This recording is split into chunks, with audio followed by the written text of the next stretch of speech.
So today we are discussing the next woman in our series, who is Sara. So I'm just going to share my screen with you, and then you'll be able to see the source sheet. And you'll see, there we go. Okay, so everyone can see the source sheet, hopefully.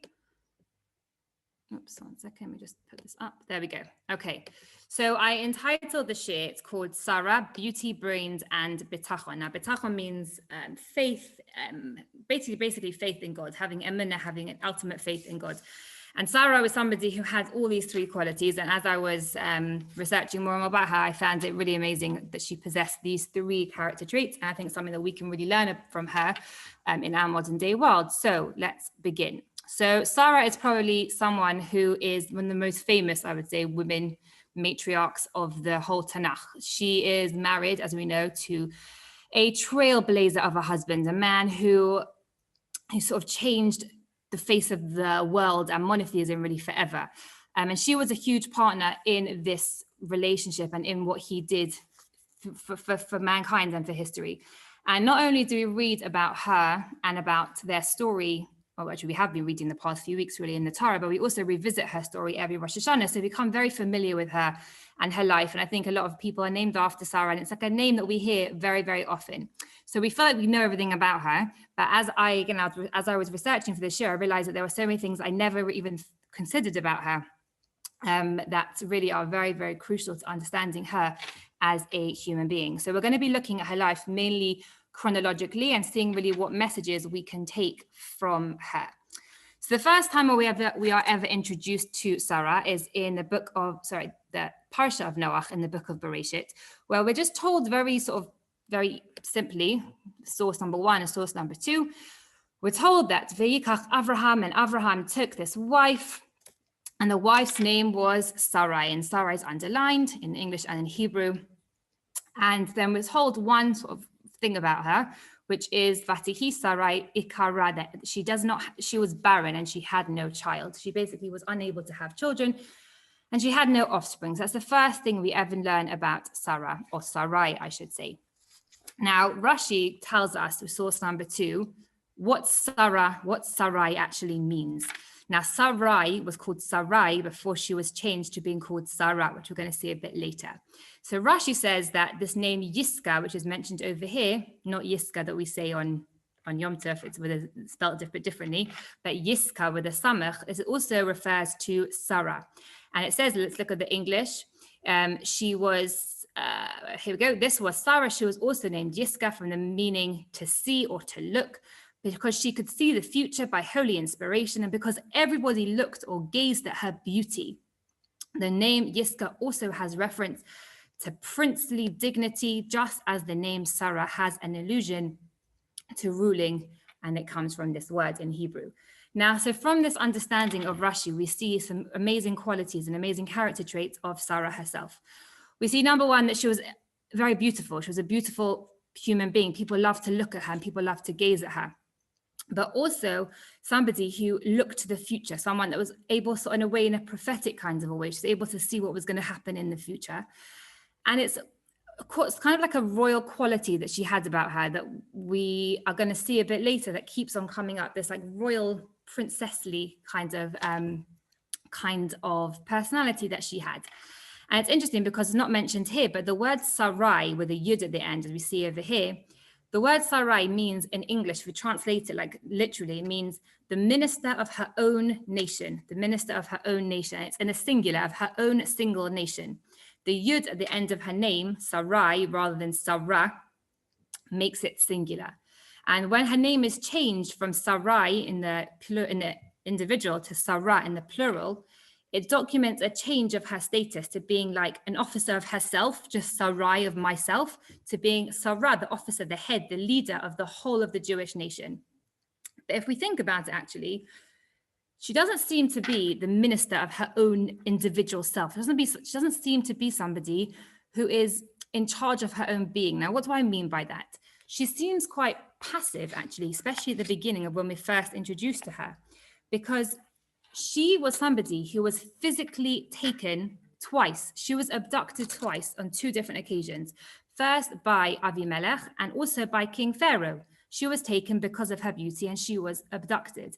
So it's very strange that she was given this name that indicates that she had like some sort of power, when really the first thing we're learning about her is actually she doesn't have power, that she was physically taken, she was abducted from her husband's house and taken away to live somewhere else. So again, the name doesn't seem to match the impression that we get of her right at the beginning of her story. But what we can understand from this, and I think this is really symbolic of her as a person, is that circumstances that came her way were often very, very, very, very challenging, especially when it came to these physical abductions that she had to undergo. She was physically taken to these places, yet Sarai, no matter what happened to her throughout these situations, she never allowed these circumstances to affect her state of mind. She was the officer of her own mind. She was the officer of her own intellect, of her own brain, of her own mind. She had the freedom, as it says, is a state of mind. And she really encompasses this phrase, was that yes, she was physically sort of held hostage, physically taken away, but she didn't let that experience define who she was. I think what I really loved when I really understood this concept about her was that she is not known. If we think about the 5 things we know about Sara, it's not that she was known for being a person that was abducted. That's not what we know about her. What do we think about her? We think about her, she's somebody who was the mother of the Jewish people, somebody that, was a mother of Yitzchak. She was someone who gave Hagar, all these things that we're going to be discussing. She's not known as being the person that was taken. But this was part of her life, but she did not let these terrible things that happened to her define her and characterize her as an individual. She had Sarai, she had the freedom in her mind to say, this has happened to me and it was a terrible thing that happened to me. Yet this is not going to define the person that I am today. I'm going to overcome this challenge. I'm going to move on and I'm going to progress with my life. And I'm going to become an even greater person because of the challenges that I overcame. So yes, in spite of the challenge that I overcame, I'm still going to be a good person. I'm still going to overcome it. She was not defined by being taken. And that is represented by her name, Sarai, that she was in charge of her own state of mind. And it's interesting that we know that Esther, Queen Esther, we read about in the Purim story, she was someone who was directly descended from Sarah. And we're told that Sara was 127 years old when she died. And we're also told that Esther ruled over 127 provinces when she was queen. And the commentators all go crazy about this. And they say there's no coincidence that Sara was the great grandmother of Esther. And they both have these 127, this connection between them. And Esther was like Sara, somebody who was physically taken from a place of security and warmth and love. She's taken from Mordechai's house to go and live in this palace, which yes, may, if anyone's watching The Crown, living in Buckingham Palace, that may seem all lovely, but ultimately it was not the place for a good Jewish girl to be. It was not the place for somebody who wanted to live in her uncle, father, whatever we want to call Mordechai's house, in a life of Torah and purity. The palace was not a place for that. She was physically taken. And just like Sarah, who was physically taken away from the house of Abraham. But just like Sarah, Esther did not allow that to define her. It did not allow that to stop her. She continued to progress and say, okay, this is happening to me and I'm not so happy about this situation. I've agreed to it. Like she stood up and said, yes, I'm going to go and save the Jewish people. And she did her best to try to save everybody because of the situation that she was going through. And I think, again, this is a very important understanding of both of their character traits, that they didn't, these challenges didn't define them, but they used them to grow and become better people because of it. Now, we know that Sarah was a woman who was plagued with lots of sorrow throughout her life. First of all, she had a lot of instability. If we think about it in modern day terms, she was married to a man who was doing kiruv his whole life, someone who was always on the move, always moving from place to place, trying to get people to become Jewish, to believe in God, always having people in their houses backwards and forwards. She had these abductions we've just spoken about, but I think most notably was her struggle with infertility, which we know from the outset, from the first source we saw that that was what she was sort of known as, defined as, somebody who was not able to have children. And the fact that it says in the first verse over here, it says that she was barren and she had no child. This double expression indicates that she was physically actually incapable of conceiving. She didn't even have a womb. She was not able to have a child. And for someone who was married to a man who was promised to have offspring and to be the leader of a great nation and to have, children as many as the stars in the sky and the sand on the ground, this must have been a very, very difficult thing for her to understand and for her to accept. Yet we see, and this is where the Bitachon, the strength, comes into it. We see that she has an enormous amount of inner strength, an enormous amount of trust and belief. One second, I'm going to mute whoever's on loud. Sorry, bear with me. Oh my gosh, it's my grandma. I can't mute my grandma. Hi, grandma. Hello, darling. Okay, I'm going to mute you now. Oh, no. Bye. Bye. Oh my gosh, the power of Zoom. Even my grandma's here. Hi, grandma. Okay, so no pressure now. All right, so let's go back to where we were. So yes, so we see from here that she was somebody that she had to use an enormous amount of strength, an enormous amount of bitachon and trust in God to accept that this huge challenge that she was experiencing, that she was married to this man, and she was not able to give him the one thing that he was promised and the one thing that he really needed, which was a child. But yet we see that she is utterly selfless in what she does next. And we know the story, what happens next, that she gives her husband, Abraham, she gives him Hagar, her maidservant, as a wife. And this was really the ultimate act of selflessness. I think that's a word, of selflessness, that she would offer her servant to her husband to give the one thing that Abraham desired so much. Now let's have a look at the next source number 3. And it says that Sarai, Abraham's wife, took her maid Hagar. He cohabited with Hagar and she conceived. And then the last bit is what's interesting here. And when she saw that she had conceived, i.e. Hagar saw that she had conceived, her mistress was lowered in her esteem. The mistress obviously being Sara.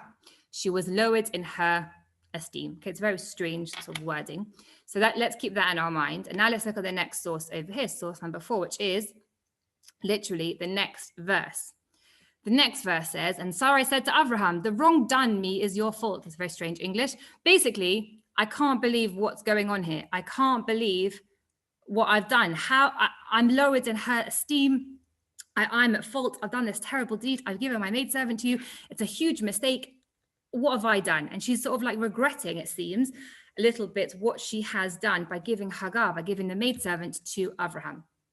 And what's going on here? What's happened in between literally one verse and the next? Why is Sarah having this huge outburst? Why does she think she's made a mistake? What's transpired between these two verses? Now, in source number 5, this is the Rashi of the verse that we saw previously. We're not going to look at it inside. We're just going to see the wording over here. It says here that Hagar saw over here, Vatera, and she saw that her mistress was lowered in her esteem, the word to see. Now, what did Hagar see? Hagar saw, or she thought she saw, really, the deception of Sarah. She thought that she had now understood Sarah, that Sarah was this edel-madel, wonderful, princessly-like woman who everyone looked up to and thought was so wonderful. But now she's got her. She's thinking, I know the real Sarah. How can it be possible that somebody who is so wonderful and so perfect and, such a tzaddikus, how is it possible that she is barren for so long? I come along and I just get pregnant straight away. Obviously, she's not so great after all. Obviously, she's somebody who has been charming everybody, but really that's not what she's really like. She saw, and she made a judgment. She made a judgment based on what she thought that she understood. And so why does Sarah go crazy over here in source number 4? Sarah is concerned that she made a huge mistake. Sarah, again, this is a huge act of selflessness, even here when we see this. She's not worried about her own image, not thinking, oh my gosh, they've figured me out. I'm not such a great person. They think they've now understood that, I'm really X, Y, and Z. Doesn't care about that. What is she so concerned about? She's thinking, if she obviously doesn't know that Yitzchak is going to be the next, that's going to be born next, and he'll be the future of the Jewish people. In her mind, she's thinking, oh my gosh, this child in this belly of Hagar, he is going to be the future of the Jewish people. How is it possible that the mother of the Jewish nation can think these thoughts, can behave in such a way? How could the mother of the Jewish nation be so superficial and not God-fearing in any way? Doesn't she realize that as human beings, we don't understand God's judgments. We don't understand why one person gets X and one person gets Y, while one person gets a reward, i.e. the baby, and Sarah doesn't get it. This attitude greatly concerned Sara because she was so worried that this sort of genetic trait would be passed on through the generations to the Jewish people. And she was thinking, how could I have done such a thing? How could I have misjudged Hagar in such a way that now she's going to be the future of the Jewish people? And again, we see this act of selflessness even after she has given Hagar to Abraham. Now let's see over here, the next source number 6. We see again the same wording, Vatera Sara. Now, before Hagar was seeing something, and now we have Sara seeing something. What is Sara seeing? Sara, it says, is seeing that Ishmael was basically making idols, and he was sacrificing to pagan gods and basically not doing what a good Jewish boy should be doing. And Sara was very, very concerned. Sara was very worried. And she asks Hagar in this story to she asks Abraham to cast out Abraham and she asks Abraham to cast out Hagar and to cast out Ishmael. And again, this word vatera, which means to see, to perceive, to look deeply into something, is used. What is the significance of the word being used for both Hagar and also in relation to Sarah? What did they both see? Also, what's interesting, if we're going to compare these two stories, is that Sarah, we know, is applauded for seeing something and for convincing Abraham to send Hagar away. Because what does Hashem say to Abraham? Listen to your wife. Your wife knows more than you. She can see the future. She knows what's going on. She's saying the right thing. Send Hagar away. But what do we see before? That Hagar was like chastised for saying these horrible things about Sarah and seeing things and being perceptive. She's not looked kindly upon for this perception. What is the difference in the seeing that is going on between Hagar and Sarah? The difference is that Hagar made an assumption that had absolutely no bearing on her life. It's a bit like those people that just like to gossip for the sake of gossip, but no, it doesn't make a difference to anybody. They just like to talk about people because that's what they've got nothing else to talk about. Hagar was a bit like that. It made no difference to her what people thought of Sarah or what was going on in Sarah's mind or whether she was a good person or not. It didn't matter. So why was Hagar getting involved? Why was she like looking into the good and the bad of Sarah? Why was she doing this? Sarah, when she saw, she was seeing based on information that she had directly in front of her. She literally saw in front of her that Ishmael was doing these terrible things. And she was so concerned about the negative impact that this was going to have on her son Yitzchak and on the future of the Jewish people, that she was rightly concerned that this behavior would negatively impact the future of the Jewish people forever and ever. And therefore the commentators all say that Sarah was totally right for sending out Hagar, even though it was, if you think about it, it was a really quite a horrible thing to do, to send someone out into the desert. It's not really something we would normally hold up and say, yes, that's wonderful. But Hagar is actually, Sarah is actually praised for saying this, and Abraham is told to listen to her. And this episode teaches us two things, very, very important things. The episode, first of all, with Hagar teaches us that we cannot judge why God gives certain people X and other people Y, and why some people merit certain things and other people don't merit certain things. And we're told in this situation that we cannot be like Hagar. Hagar is told that she is wrong for looking at a situation, for perceiving a situation, for looking at people and saying, oh, I know what she's really like, or I know. We're told we're absolutely not allowed to do that. We do not know how God's bank balance works, how things work upstairs. We've got no idea how he decides who gets what and who doesn't. That's not for us to worry about. So that's one side. However, Sarah also teaches us with her seichel, with her brains hat on now, looking at the brains part of the shir, that she shows us that when we see something is wrong, when we physically see in front of us, there's an error, there's a misjudgment, there's something is injustice is done, that we cannot be passive.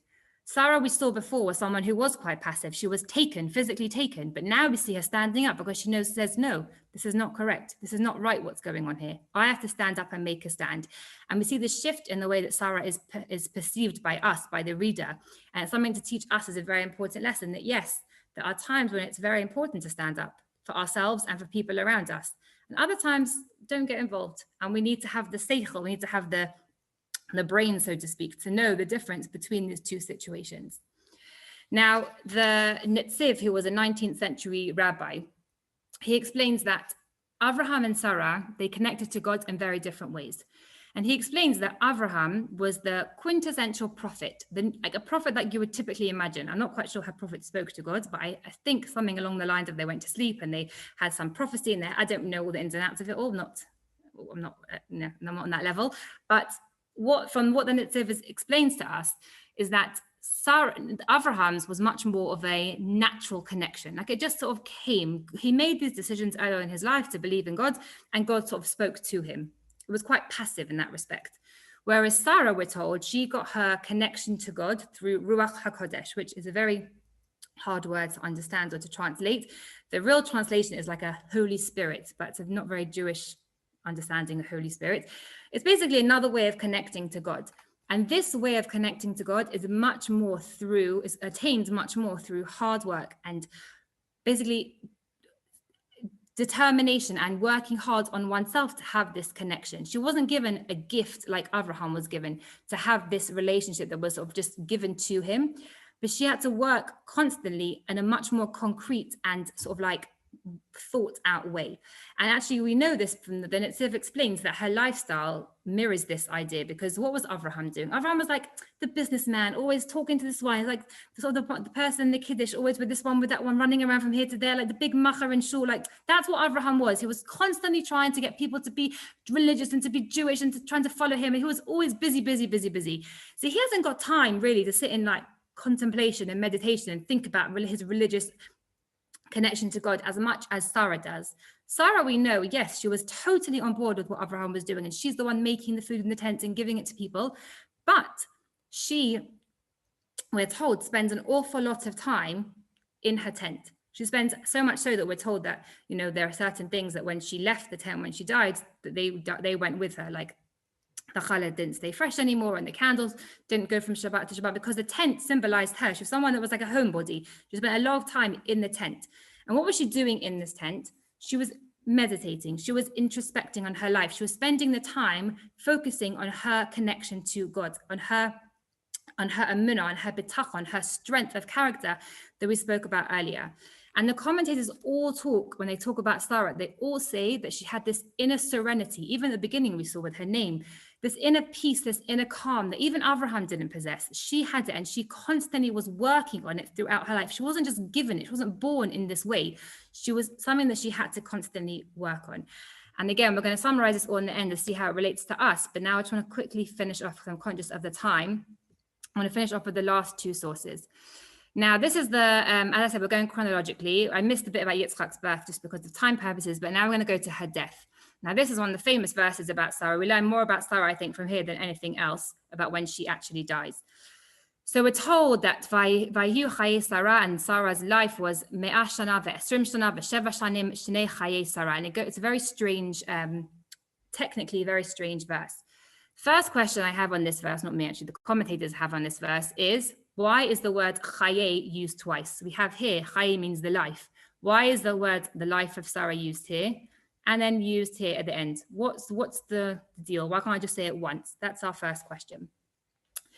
And the commentators explained from here that the reason why the word Chaye is used twice is because she didn't just have a life, she had a good life. She has an exceptionally good and fulfilled life. And that is why the Torah is so explicit in saying that she had a life twice, because it was an exceptionally good life.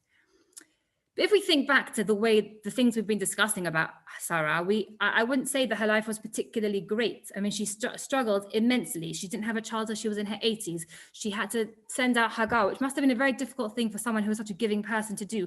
Again, she was taken captive. All these things are not really what I would say as good. So how is it possible that the commentators all say that the reason for the good in her life Well, the reason why it says Chaye is because she had good in her life. And the answer is because she took everything, the good, the bad, and everything in between that came into her life as something that came directly as a gift from God, however challenging it was. Nothing that happened to her was just arbitrary. Nothing was just like a random occurrence. Every single event that occurred to her had a purpose. And even the most difficult, challenging moments in her life had a reason behind it. And therefore, when she had this understanding, when she had this strength, this bitachon that we spoke about earlier, this inner sense of peace with herself and with God, her whole life was good, even the bad, because she truly believed that God was on her side. And that's why it says Shana twice. Sorry, that's why it says Chayesa twice. Now the second question. The second question is, again, a very famous question.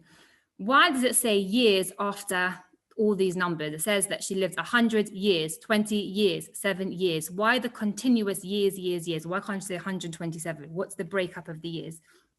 And Rav Soloveitchik, who was a 20th century American, very, very famous American rabbi, he says that the reason why it says years so many times is that she remained continuously, and these are his words, optimistic throughout her life. She was continuously optimistic. What does that mean? She was always looking ahead to the future, but she never ever forgot her past. Why? She retained her inner child. So it says here, Sheva Shanim, 7 years. She was like a 7-year-old in her personality. She was so excited and excitable about life. And she was always thinking, like when a child's excited about their birthday, they're always just excited. That's what Sara was like. She was constantly excited about life and about what she could do to prolong it and to do more with her life and to make her life more meaningful, just like a little 7-year-old girl was. But also the Esrim Shana, she was like a 20-year-old in her idealistic way, like someone in university, they're all very idealistic and they're looking, they join all these clubs and these unions and they want to fight for the future. And that's what Sara was like, someone who was totally idealistic and totally believed and with passion what she was doing. But she was also like someone who was 100. She used all her life experiences, her 100 years plus, to make mature decisions, just like she did with Hagar. That what sending out Hagar must have been a terrible thing to do, but she weighed up the good and the bad, the pros and the cons, and she made a decision. And that was a very mature way of approaching this decision that she had to make. And that is why it says Shana, Shana, Shana so many times, because it divides up her life into these different segments of being continuously excited and looking forward to the future, of someone who was totally idealistic and totally committed to her goal of bringing people closer to Judaism, and also someone that was mature in everything that she did. So what, in conclusion, really, how can we summarize her life? How can we summarize sort of the messages that we can take away from her? So I titled the shir Beauty, Brains, and Bitachon, because I think these are three words that really help us to understand what she was like. Firstly, we see that she was beautiful in her appearance. She was someone who people would stop and stare at and gaze at in the street. But we never see her using her beauty in a negative way. She never flouted her outside external beauty. But we're told that her inner beauty totally matched her external beauty. She was someone who was inside just as beautiful as she was outside. Secondly, we're told about her brains, her intuition. We are told that when we're told that when she died, Avraham was totally and utterly bereft. He was inconsolable. And we know this because in the Torah, it says that he eulogized and then he cried. That's the way that the Torah speaks. He eulogized and then he cried. And usually it's the other way around, because if you think about mourning, think about when someone passes away, the first reaction is to cry. The first reaction is to be upset. And once we are upset, once we have had that initial feeling, we then have the funeral and we then eulogize them and we speak about them and we continue to speak about them, for many, many months, for many years after. But we stop the crying, right? We eventually manage to deal and live with the pain, however hard it is. But the Torah says that Avraham never experienced that. Avraham was totally bereft without his wife, Sara. He was somebody who, once she died, the first thing he did was he eulogized her, he spoke about her, and then he just cried. And he continued to cry until he died. And we're told that the song Eishet Chayil that we sing every Friday night, the commentators explain that song actually was written by Avraham when Sarah died, he sort of sung it to her as a eulogy. Now, the commentators also speak about how some of the verses are specifically about Sarah, and some of the verses are talking also about other people, other famous Jewish women in history. This verse here that I've got here from Mishlei, from Eshat Chayil, Batach Balev Bala V'Shala Lo Yachsa, her husband puts his confidence in her and lacks no good thing. This refers to Abraham's perception of his relationship with Sarah. This is what is about Sarah, that he had absolute confidence in her. He trusted her explicitly, so much so that he was willing to send away his own child because he trusted that what she was saying was the truth. And this is her intuition, her intellect, and her emotional intellect, as well as her academic intellect as well. So this is the brain section. And then we see that the bitachon, we see the inner strength, the faith that she had. And this went through her whole life. But her faith was something that she wasn't necessarily born with. It was something that she had to work exceptionally hard on in every spare moment of her life. And it was a skill that she worked on, so much so that when she died, she was known as being somebody that saw every opportunity in her life, even the bad, as something that actually was a moment of growth and something that she could learn from as well. And so this enabled her to be able to deal with all the tests and all the challenges that came her way. So from here, I think we see some really amazing traits of Sara. I'm just going to stop sharing the screen now. We see some really amazing traits of Sara, the woman that we read so much about, that hopefully we've all learned something a little bit new about her today that we didn't know about her before.